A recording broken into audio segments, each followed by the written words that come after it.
Bunda,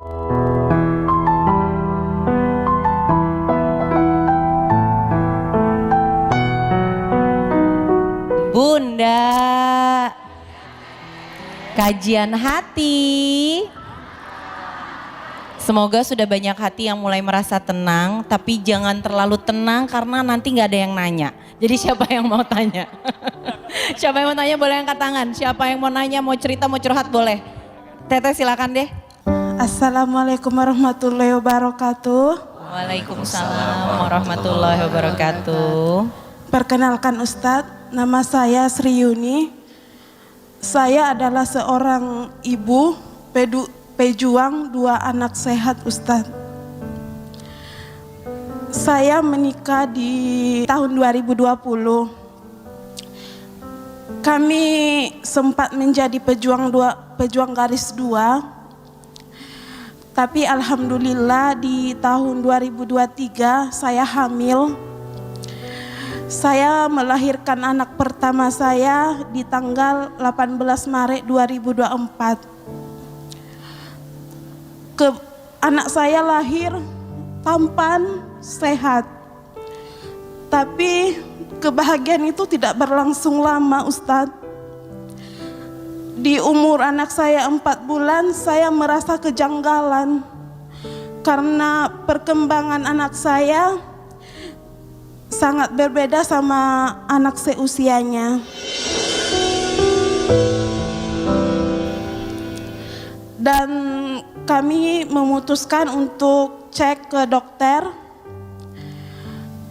Dokter mendiagnosa anak saya cerebral palsy, mikrosefali dan laringomalacia Ustadz. Saat itu saya hancur. Saya merasa Allah itu kenapa seperti ini gitu. Saya hancur Ustadz. Kami memutuskan untuk memperjuangkan kesembuhan anak kami. Di tengah-tengah perjuangan kami Ustadz, ternyata saya kebobolan hamil anak kedua lagi. Orang-orang terdekat menyalahkan saya Ustadz. Saya dibilang tidak pandai jaga diri. Karena anak pertama saya spesial. Kenapa harus hamil lagi? Kami berdoa di kehamilan anak kedua ini, semoga lahirnya sehat. Tapi singkat ceritanya saya melahirkan di tanggal 27 Juli 2025 Ustadz. Tapi lagi dan lagi Allah menguji saya Ustadz. Di umur anak saya 10 hari, tiba-tiba matanya bengkak Ustadz. Atas bawah bengkak. Jadi karena dia tidak mau menyusu dan dia sempat kuning juga, jadi akhirnya kami larikan ke rumah sakit. Bukannya matanya membaik, malah makin membesar Ustadz. Jadi dokter yang di sana merujuk anak saya ke Jamil Padang Ustadz. Selain kesehatan anak kami diuji, ekonomi kami juga diuji Ustadz. Suami cuman kerja serabutan. Kadang ada, kadang enggak. Kadang untuk kebutuhan sehari-hari masih bantu dengan orang tua saya Ustadz. Saya berangkat ke rumah sakit Jamil Padang dengan membawa uang cuma 1,5 juta yang dikasih orang tua saya Ustadz. Setelah pengecekan, ternyata anak saya penderita adenoid dan alergi berat Ustadz. Tapi saat itu memang saya merasa hancur Ustadz. Tapi di sisi lain, kalau adiknya ini tidak dibawa ke rumah sakit terbesar di Kota Padang, mungkin abangnya tidak akan berobat ke situ.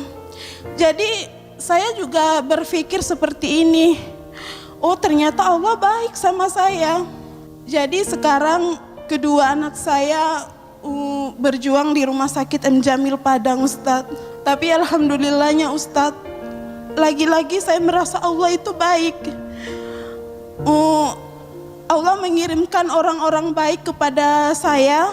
Mungkin mereka melihat perjuangan saya di media sosial, jadi mereka menitipkan sedikit rezeki untuk anak saya. Itu yang saya kumpul-kumpulkan untuk tetap bawa anak saya berobat, Ustadz. Suami seperti apa menguatkan Mbak Yuni selama ini? Saya cuman berjuang berdua sama suami, Ustadz. Semoga bahu kita tetap kuat, kita sabar. Insya Allah ini jalan kita menuju surga. Pertanyaannya, biar saya tidak menyerah, Ustadz. Soalnya di sosial media juga banyak juga yang bilang saya pengemis online, Ustadz. Padahal itu untuk berobat anak saya. Karena ekonomi kami memang dari anak pertama, anak kedua diuji, kami sering gak makan.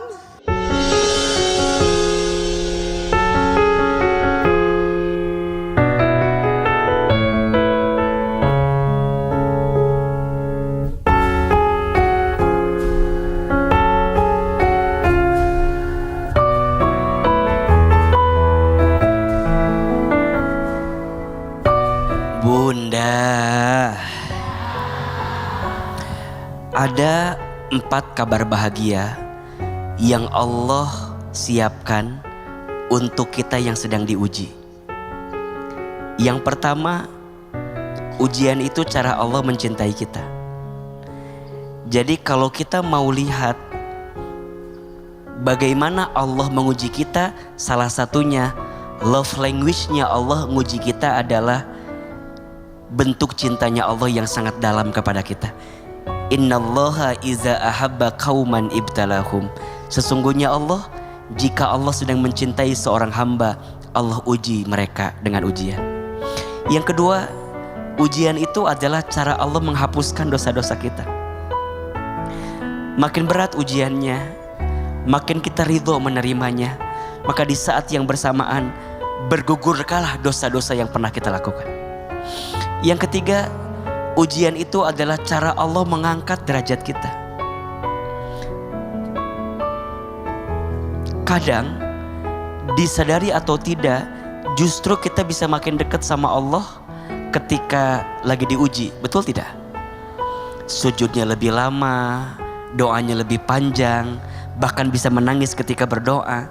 Itu adalah bentuk cara Allah mengangkat derajatmu dari setiap ujian yang Allah berikan. Dan yang keempat, ujian itu adalah cara Allah memudahkan surganya untukmu. Salamun alaikum bima sabartum fa ni'ma uqbaddar. Salam untukmu yang sabar, dan Allah siapkan pahala surga. Maka Mbak, jangan pernah meratapi setiap ujian yang ada untuk, tanda kutip ya, untuk meminta-minta kepada manusia. Berharap kepada manusia itu patah hati yang paling disengaja. Dan ingat ya, jangan menjadikan ujian untuk menjadi alasan belas kasihan orang kepada kita. Tapi jadikan ujian agar kita bisa tegar untuk bisa melewatinya. Pada akhirnya, kalau kitanya tegar, kitanya kuat, orang tanpa diminta juga pasti bantuin kita. Justru yang paling sakit adalah apa? Saat kita sedang diuji, kemudian kita minta-minta ke manusia, malah kemudian manusia merendahkan kita. Itu kan yang bikin sakit, betul gak?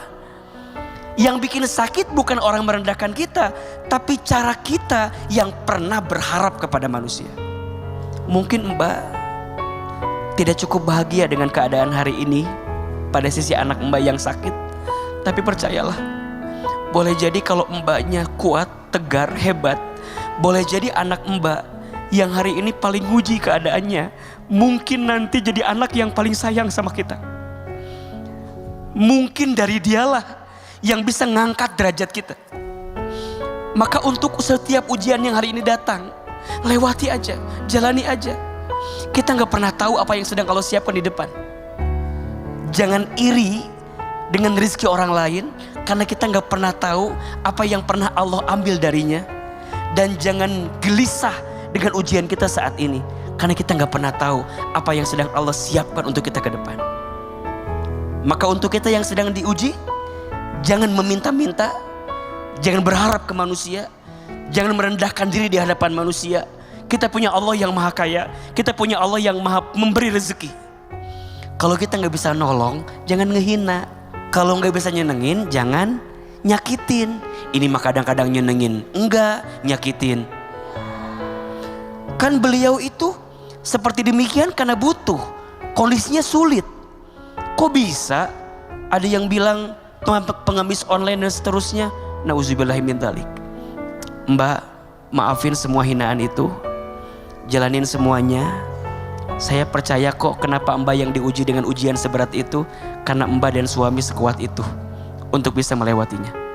La yukallifullahu nafsan illa wus'aha. Allah tidak akan pernah memberikan beban melebihi batas kemampuan. Dan percayalah, selama kita sabar melewatinya, selama itulah ada peluang yang Allah siapkan kebaikannya untuk kita semua. Salam dari kami di Kajian Hati untuk keluarga besar. Untuk anak beliau kita doakan semoga diberikan kesembuhan, diberikan kesehatan ya. Semoga bisa menguatkan dan membesarkan hati mbak untuk bisa lebih kuat melewati ini semua. Amin ya rabbal alamin. Kalau Abang Tama besok ngerti, di sini ada ibu sama ayah yang berjuang untuk kesembuhan Abang Tama. Biarpun dunia menganggap Abang Tama nggak akan bisa sembuh, tapi ibu yakin keajaiban Allah itu nyata. Untuk adiknya sama, ibu sama ayah tetap akan memperjuangkan kesehatan kalian berdua, biarpun dengan kondisi akan datang ke sana kemari nggak apa-apa. Semoga besok kalau kalian lihat, kalian bangga memiliki orang tua seperti kami.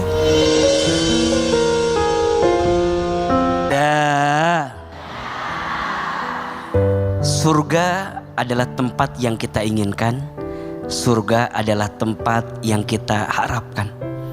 Surga itu tidak bisa diraih dengan sikap yang biasa saja.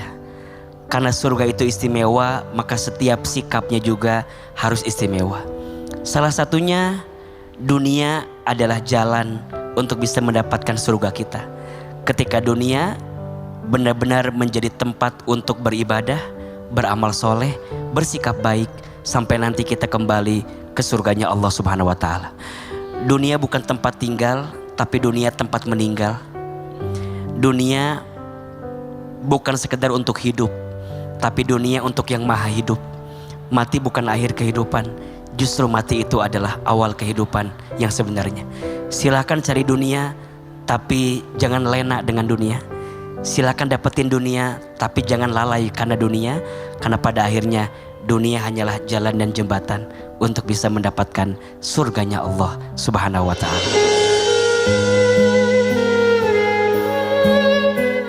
Ya Allah, jika pagi ini ada yang sedang gelisah di antara kami, tenangkan hatinya. Jika ada yang sedang susah, mudahkan urusannya. Jika ada yang sedang sempit, lapangkan rezekinya. Dan jika ada yang punya hajat, mudahkan segerakan hajatnya. Ya Allah, kami yakin Engkau tidak akan pernah menguji kami melebihi batas kemampuan kami. Ya Allah, tolong kuatkan hati dan tubuh kami untuk bisa mengambil hikmah di balik masalah yang sedang kami hadapi. Ya Allah, jika bukan kepadamu, harus kepada siapa lagi? Kami meminta pertolongan atas semua kesulitan ini. Ya Allah, satukan hati kami hanya satu untukmu ya Allah. Di jalanmu, dalam kebaikanmu. Sampai nanti masukkan kami semua ke dalam surgamu. Rabbana atina fid dunya hasanah wa fil akhirati hasanah wa qina azabannar. Amin ya rabbal alamin.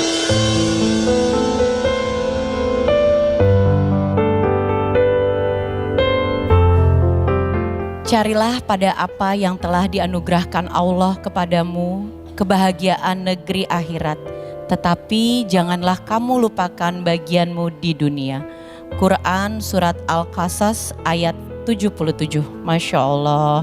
Pemirsa Kajian Hati, terima kasih sekali lagi selalu menyaksikan Kajian Hati. Mohon maaf lahir dan batin atas nama saya Deswita Maharani dan juga Ahilman. Insya Allah kita akan selalu belajar bersama di Kajian Hati. Kajian Hati. Tenangkan. Assalamualaikum warahmatullahi wabarakatuh. Waalaikumsalam warahmatullahi wabarakatuh.